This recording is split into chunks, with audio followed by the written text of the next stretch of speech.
आता बातमी आहे नवनिर्वाचित सहकार मंत्री नामदार बाबासाहेब पाटील यांना भर सत्कार सोहळ्यात गहिवरून आल्याची।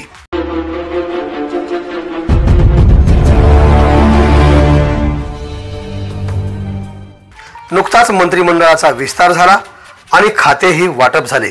यामध्ये राज्याचे सहकार मंत्री म्हणून नामदार बाबासाहेब पाटील यांची निवड झाली आणि ते आपल्या मतदारसंघात पहिल्यांदा परतले असता रुद्धापाटी येथे श्री साई गणेश मिलिटरी कॅम्पचे सर्वेसर्वा, पंचायत समितीच्या माजी सभापती अयोध्याताई अशोकराव केंद्रे व महायुतीच्या पदाधिकाऱ्यांकडून स्वागताचं आयोजन करण्यात आलं होतं। या स्वागत सोहळ्यादरम्यान बोलताना नामदार बाबासाहेब पाटील म्हणाले, यावेळीची विधानसभेची निवडणूक ही किचकट होऊन बसली होती, मात्र तशा परिस्थितीतही केंद्रे परिवारांनी केलेलं सहकार्य, आईप्रमाणे लावलेली माया, प्रेम अत्यंत मोलाचं ठरलं। अशा भावना व्यक्त करताना सहकार मंत्री नामदार बाबासाहेब पाटील यांना अक्षरशः गहिवरून आलं आणि तो क्षण आवाज बहुजनांचा न्यूजच्या कॅमेऱ्यात आम्ही टिपलाय। बघूया मंत्री नामदार बाबासाहेब पाटील नेमकं काय म्हणाले।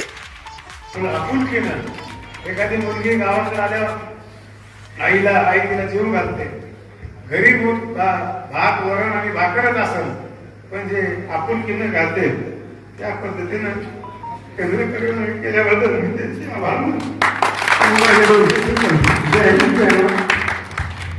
त्या पद्धतीनं केल्याबद्दल मी त्यांचे आभार मानतो।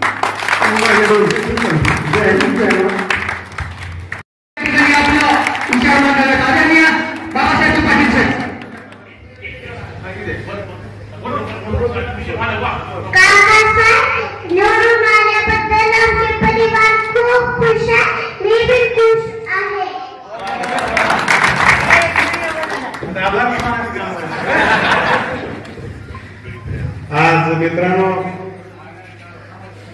अहमदपूर शहरामध्ये प्रवेश करत असताना नागपूरवरून या ठिकाणी मी निघालो, खंडोबाचं दर्शन घेतलं। मग आपल्या मतदारसंघामध्ये सांगवी आणि मग काकाचा आग्रह होता आणि त्यांचा आदेश होता की आम्हाला इथं थांबावं लागणार। पोलीसवाले म्हणले की प्रोटोकॉल मतदारसंघात थोडासा बाजूला ठेवून, ते आपल्या प्रेमाचे माणसं आहेत आणि या पहिल्या फेरीमध्ये थोडंसं फ्लेक्सिबल राहून खरं तर त्यांचे मी आभार मानतो। सर्व श्री काकाने या ठिकाणी या कॅम्पवर साई गणेश मिलिटरी फाउंडेशन सुद्धा या ठिकाणी त्यांच्या परिवाराच्या वतीने वकील साहेब असतील, सचिनजी केंद्रे असतील, अनुसया ताई असतील, आमचे काकू असतील, डॉक्टर साहेब असतील आणि आताच आमचा नातू ज्यांनी आपल्याला शुभेच्छा दिल्या ते आमचे नातू असतील। उपस्थित अनुरुद्ध केंद्रेजी, भारत गोवडके चाबे साहेब, किशोर बापूजी मुंडे, शिवानंदजी हेगणे, नाईक बँकेचे उपाध्यक्ष निवर्तनाजी काबले साहेब, डॉक्टर प्रकाशजी केंद्रे, शिवाजीरावजी देशमुख, शिवदर्शन स्वामी, नगरसेवक चाकूर, अजरभाई बागवान, बालाजीराव कातकडे, बाजार समितीचे संचालक आणि तालुक्यातून आलेले सर्व मतदार बंधू आणि भगिनींनो, पत्रकार मित्रांनो आणि माझ्या भावांनो, खरं या तालुक्यामधल्या जनतेने आमच्यावर खूप मोठा सहकार्य केलं, आशीर्वाद दिला। तशी ही निवडणूक खूप अशी किचकट होऊन बसली होती। सर्वप्रथम मी मुंडे साहेबांच्या प्रतिमेला मी अभिवादन करतो, परंतु त्याही मधून परमेश्वरांनी मार्ग काढला। त्याचं सगळे श्रेय आमचे धनुभाऊ मुंडे साहेब असतील, पंकजाताई असतील, यांनी सुरुवातीपासूनच मनावर घेतलं आणि त्यांना आमच्या मित्रांनी केंद्रे साहेब असतील, किशोर बापू असतील, भारतभाई असतील, आमचे गुट्टे साहेब असतील, सुरुवातीच्या काळामध्ये वातावरण निर्माण झालं तर वेगळ्या पद्धतीचं, पण ते सगळं वातावरण बाजूला होऊन या मतदारसंघामधून पुन्हा एकदा 31,600 मतांनी निवडून दिल्याबद्दल आणि केंद्रीय परिवाराचे मी आभार मानतो। अजून थोडीशी लीड शिल्लक राहिली आहे, 2 पेट्या शिल्लक आहेत आणि लटपटे मॅडमला सर कसं करायचं आहे, त्याला टेक्निकल फॉल्ट आला तर त्याला बाहेरून येणार, तोपर्यंत त्याला कुठं सांभाळत बसायचे आहे। म्हणजे मॅडमने लगेच 31,600 घोषित केलं। प्रचंड मतदारामध्ये लोकांनी विकासाला मतदान केलं. वेगळ्या पद्धतीचा लोकांनी राजकारण करायचा प्रयत्न केला, पण तालुक्यातील हा दुर्गम विचाराचा तालुका या लोकांनी जनतेने ठरवलं की नाही, या मतदारसंघाला विकासाकडे देऊ शकते तर बाबासाहेब पाटील म्हणून मला काम करायचे आशीर्वाद दिला की आपलं काम संपलं. त्याच्यानंतर मग लोकांना अपेक्षा वाढायला लागल्या. सरकार लीड चांगल्या प्रकारचं मॅन्डेट भेटलं. आतापर्यंत 237 मतदार या ठिकाणी आमदार निवडून येण्याचं काम केलं. तसं बघितलं तर आमच्या राज्याचे मुख्यमंत्री फडणवीस साहेब असतील, अजित दादासाहेब असतील, आमचे एकनाथरावजी शिंदे साहेब असतील, या तिघांच्या नेतृत्वाखाली या ठिकाणी सरकार निर्माण केलं. देशामध्ये मोदी साहेब असतील, शहा साहेब असतील, त्यांचं सर्व मंत्रिमंडळ असेल, त्यांच्या नेतृत्वाखाली आपल्याला राज्यामध्ये विकास करायसाठी प्रयत्न करायचे आहे. आणि राजकारण करत असताना तो विचार पुढे आणला पाहिजे. विकासालाच प्राधान्य दिलं पाहिजे. आता निवडणूक झाली, बाकीच्या हेवा करायचा सोडून द्या. मतदारसंघामध्ये अधिक कामं कशी करता येतील, शेतकऱ्याची जमीन कशी अधिकाधिक डिझल, चांगल्या प्रकारचं आर्थिक उत्पादन कसं वाढत, आपले 2-3 प्रोजेक्ट आपल्याला सगळ्यात महत्वाचे आहेत माझे. ते जे अतिश्वरचं काम आहे आणि माझी खात्री आहे की परमेश्वरानं त्याच कामासाठी मला आशीर्वाद दिला आणि ते काम दुसरं, मतदारसंघामध्ये बोललेल्या काही लोकांच्या तरुणाचा आवाज ऐकत होतो की आपल्याकडे MIDC नाही, तर त्याही संदर्भामध्ये चाकूरमधल्या 265 हेक्टरवरचं काम येणाऱ्या काळामध्ये ताबडतोबीने त्याच्या बैठका लावणार आहे. आणि मग एक 5 वर्षाचा मी प्लॅन करणार आहे की पहिल्या वर्षामध्ये कोणते कामं करायचे. मग रस्त्याचे कामं असतील, सिंचनाचे कामं असतील, पिण्याच्या पाण्याच्या ड्रिंकिंग वॉटरच्या सप्लाय योजना असतात, आणि मग बाकीचे काही जे ऑफिसेस असतील ते सगळे आपण पहिल्या टप्प्यामध्ये काय करायचं, दुसऱ्या टप्प्यात काय करायचं, अशा प्रकारचा एक प्लॅन करून की लोकांनी त्यांनी पुन्हा त्यांच्या मनात अशा प्रकारचा विचार येऊ नये की आपण चुकीच्या माणसाला आपलं मतदान केलं. अशा प्रकारचा मी माझ्याकडून घोडचूक होऊ देणार नाही. मुंडे साहेबांनी त्याच वेळेस सांगितलं होतं की बघा, तुम्ही बाबासाहेब पाटलाला मतदान दिलं की तुम्हाला 3 मंत्री भेटणार आहेत.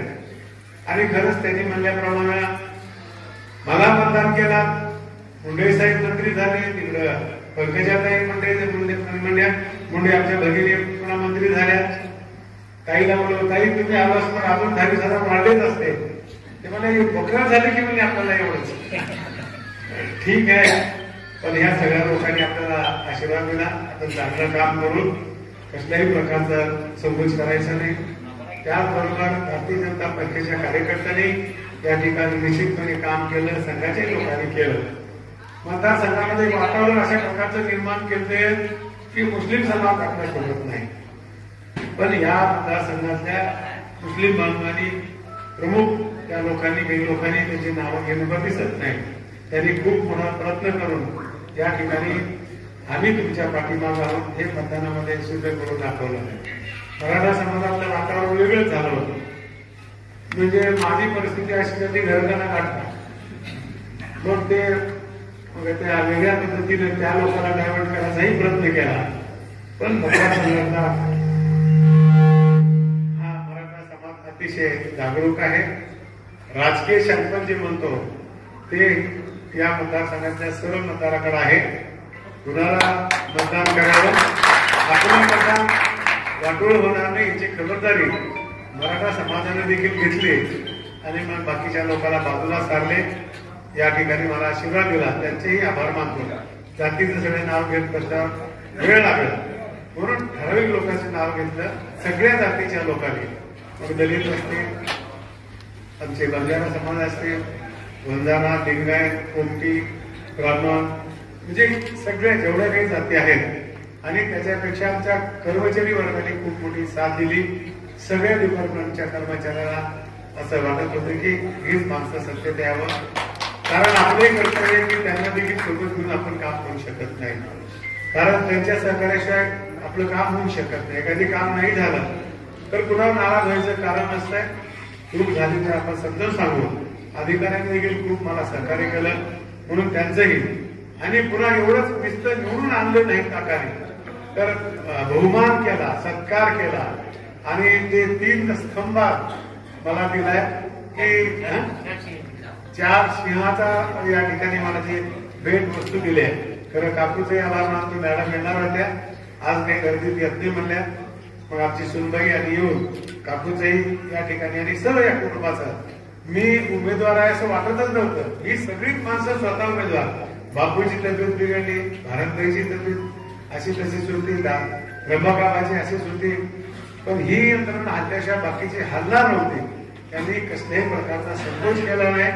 सगळ्यांनी या ठिकाणी मदत केली. या कुटुंबाचे विशेष करून आभार. नुसतं मतदान दिलं नाही तर सत्कार केला, पुन्हा एकदा आशीर्वाद दिला आणि आता नीट काम करा अशा प्रकारचं आपलं आपुलकीनं. एखादी मुलगी गावाकडे आल्यावर आई तिला जीव घालते. घरी भात वरण आणि भाकरच असेल, पण जे आपुलकीनं घालते त्या पद्धतीनं केल्याबद्दल मी त्यांचे आभार मानतो. आवाज बहुजनांचा.